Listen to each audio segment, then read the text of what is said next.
Sajjad Karim, MEP, member of the European Parliament, and as I introduced, he's the first ever Muslim and Pakistani, and then he opened doors for the others. In fact, now we have 4 MEPs, if I'm not wrong, but he's the one actually who is a pathbreaker when it comes to the European Parliament. So a big round of applause, and he reached from Brussels. Thank you so much. You were the first one actually who opened the doors of the the European Parliament for the British Pakistanis and for Muslims.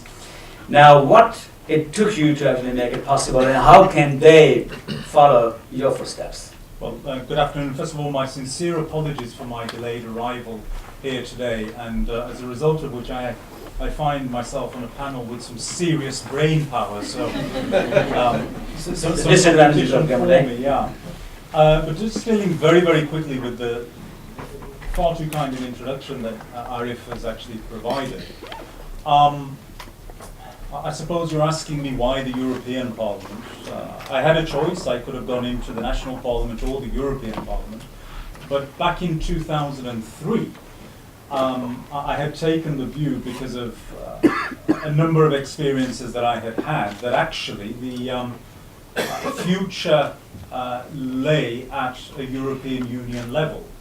Looking at current British politics, I could not have been more wrong. But time will tell still. But one of the things I found at the time was this, that there was very little awareness amongst the British population at large, but certainly amongst the British Pakistani population, of the European Union layer of politics and government. And when I would approach people and tell them that there was an opportunity to fight for the European Parliament elections, quite often the first reaction would be, we have a parliament in Europe? This is 2003, people didn't know. And I was extremely lucky. I mean, so far as the British Pakistani community is concerned, I've got a guy sat here in front of me, Amar Gori. He was the first person who actually believed I could pull off that election. And he was the first person who started to actually broadcast that we have an opportunity. And slowly we built it from there. So the awareness came with time. So we have a partner in crime. Yeah, absolutely. Don't blame me, he's the guy to blame, yeah. But obviously as things have moved on, today European level of politics is right at the forefront of British politics in the way that I never imagined it would be. So it's a very interesting time frame to be involved in European politics. It may be too late a couple of years from now, but it remains a very valid form of representation, which is going to continue to impact upon the way of life of all British citizens, including British Pakistanis also. Excellent. We call him Sajjad, Sajjad Karim Sahib. Now, Sajjad actually he has a unique honor, and most of you might not know that two years back, actually, when the Conservative Party was picking up the candidate for the presidential chair in the European Parliament, he was picked up by the Conservative Party to contest as the President of the European Parliament. It's such a great honor. Now, And I lost that election. Yes. I'm glad you mentioned that yourself. But he was the runner-up in fact from that angle. So he bagged the max votes from the parliament. Now the students in front of us from the top universities of the UK, how could they follow your footsteps? Or would you ask them to avoid it? Politics. Or would you ask them to avoid it? Yes. How can they get into the parliament? They become MPs, MEPs, ministers, House of Lords. How can they do it? There's no shortcuts. And quite often I come across people who genuinely are interested in wanting to get involved. But we are extremely lucky here in the United Kingdom. We have very strong political party structures. So wherever, and I would strongly encourage every single individual, wherever your politics lie, find the political home that best reflects and represents those and become a part of it and work from within that base. Quite a lot of the time, European politics is one remove from national politics, so people quite often get the view or the impression that somebody like me has just come along and bingo, you're there. It doesn't work like that at all.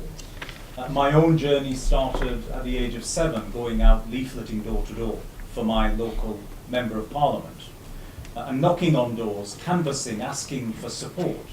And actually at that time people used to not only promise their votes, but they used to give me sweets as well. Now the sweets have stopped, but at least they're still voting for me. A day will come where they'll stop voting for me as well. And that's where we need to make sure that there is a feed through coming through of good people who are genuinely committed to public service, because that is what politics is. I was lucky enough, I've been extremely lucky throughout the course of my life because of the people that I have come across.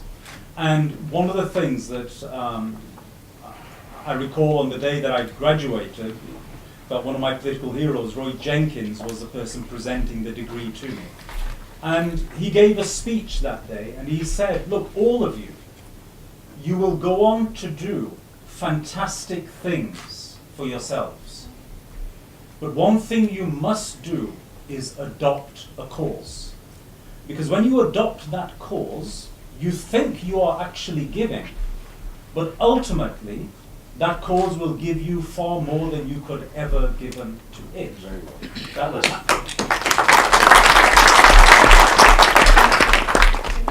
And politics and political service and public service is exactly that.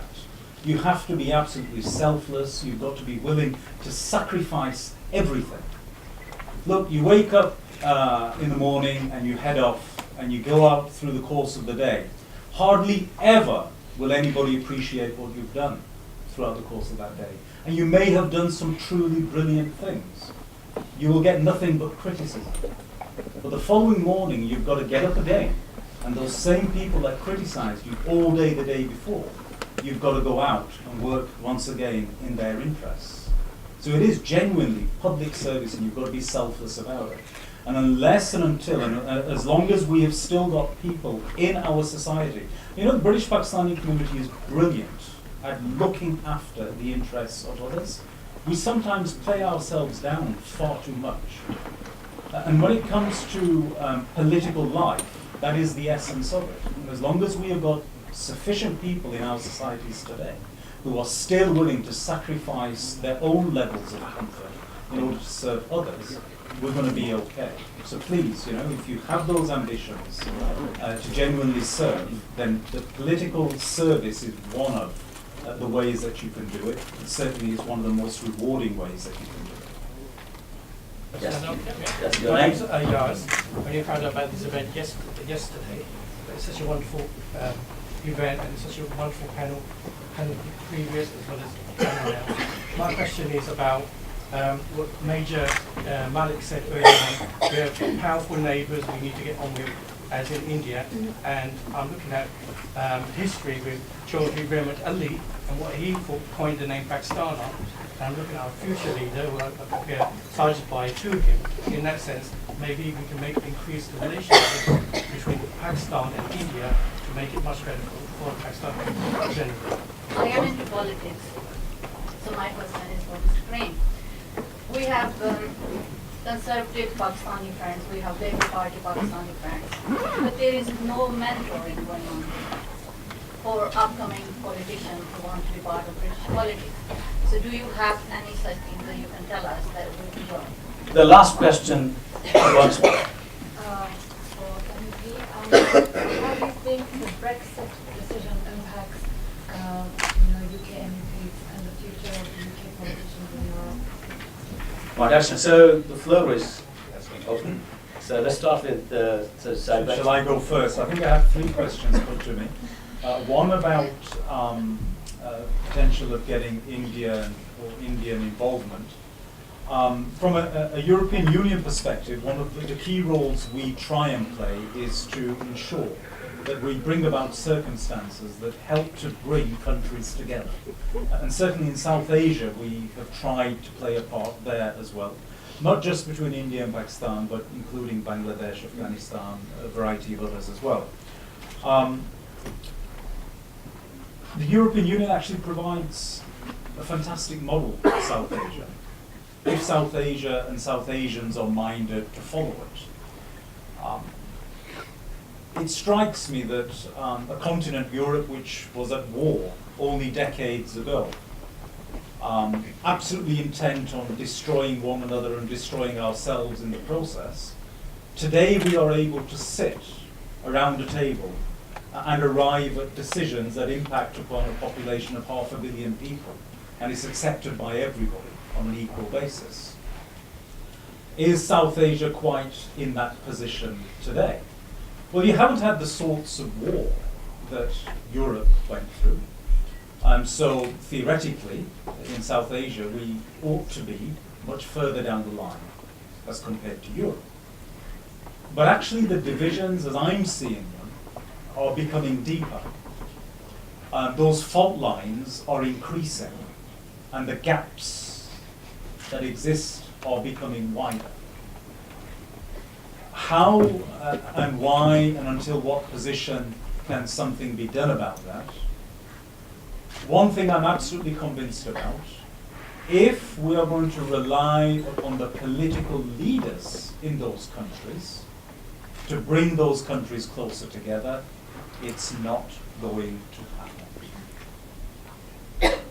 If the people of those countries want to bring about those circumstances, the leaders cannot stop it.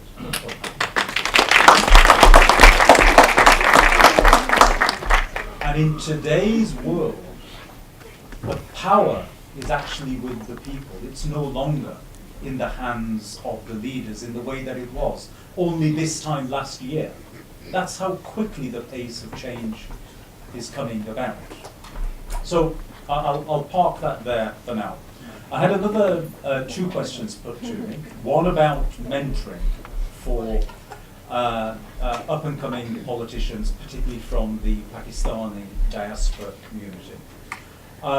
There are not any specific programs of any sort that target the Pakistani community. However, there are a number of programs in place within both the Conservative and Labour Party, which tries to encourage people from diverse backgrounds to move forward into elected public office positions. Now that can start off with positions, and we had right earlier of councillor. I was first elected at the age of 23 as a councillor, so very young at that time. And those programs are there within the parties. There are huge challenges still. If I sit here as a politician and say to you that within my political party discrimination doesn't exist, I'd be lying. Yes, it does. And that's the starting point that all political parties have got to make. How are we going to overcome those discriminatory factors, whether they are overt or whether they are hidden, one or the other? Those mechanisms are there, and they need to be utilised much more. And then very finally on Brexit, how is it going to impact upon British MEPs was the question. Well, actually the impact is going to be on British politicians per se, not just the MEPs. If Brexit does happen, then of course you no longer will have an entitlement to have members of the European Parliament, so there will no longer be any British MEPs, if Brexit. So it still is if. Listen to it very carefully. We haven't given up just yet. We've got some way to go with Yes, this one. Yeah. that's the persistence we need. But in terms of effect on politics and politicians per se, that European dimension is going to be absolutely pivotal. We just look to see where we are at this moment in time. We have, in the United Kingdom, just had this Brexit vote and experience. Then we have seen the election of Trump in the United States of America. And what were the things that started to come to the fore in all of that? Well, we understood that people like Nigel Farage, who led the campaign here, now he's a member of the European Parliament, he is an MEP, was being supported by, now, President Trump. When Trump stands for election, who's supporting him? Nigel Farage. Okay? As soon as Trump has been elected, Trump's main campaign team decamp and make their way to Paris to support Marine Le Pen, who is about to now undertake the most poisonous, racist, anti-Islamic, anti-immigrant campaign that this world has ever seen. So we have these factors now unfolding in France, and they're going to have a direct impact upon all of this. Now, in the Parliament, in the European Parliament, I chair the Code of Conduct Committee, which oversees the activities of MEPs. I know exactly what every single one of them is up to, what's going on. And one of the things it was us in the European Parliament, we unearthed, was the fact that Marine Le Pen had just received 17 million euros in soft loan from Russian banks. She's now just received a further 24 million for her presidential campaign. So have no doubt about it.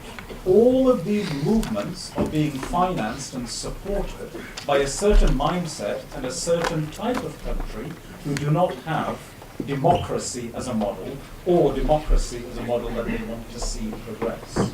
So these are the forces that we are up against, and that is why I say if rather than when. So we hope it remains, the if remains still valid.